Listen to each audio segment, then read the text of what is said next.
Presidential Task Force. It's the usual daily news conference by the Presidential Task Force on COVID-19. Beginning with the chairman, members take their turn explaining some aspects of the presidential broadcast on Monday regarding the gradual relaxation of the lockdown and its implications for citizens.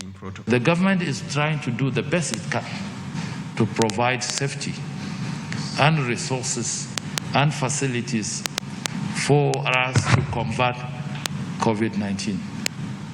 But the response of the citizens on an individual and collective basis will determine whether we will succeed or not. We need to redouble our efforts to comply with our advisories, more especially as restrictions have been eased. Much more stringent compliance will be required from all of us.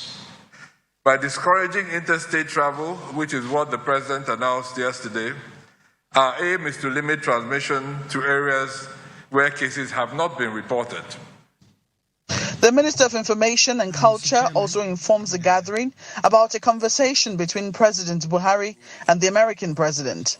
President Muhammadu Buhari today had a phone conversation with President Donald Trump.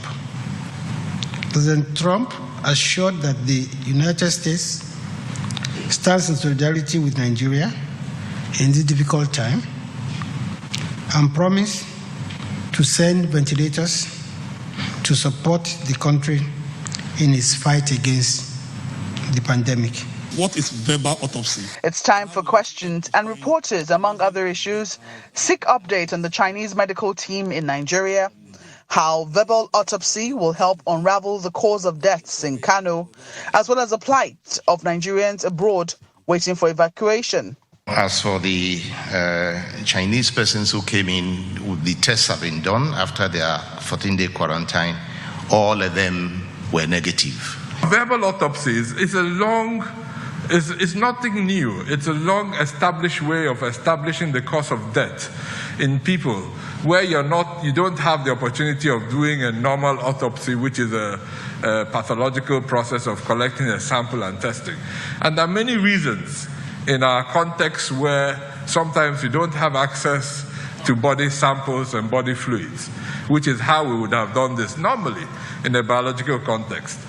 The lowest hanging fruit at the moment are those who have already paid for their flights to coming from Dubai. To answer your question directly, we've put a date of Monday, and we're going to do everything humanly possible to try and get that plane here first. While it is expected that the government provides leadership in the fight against COVID-19, a huge responsibility rests on the shoulders of her citizens, as their action or inaction will ultimately define the outcome of efforts to stop the spread of the virus.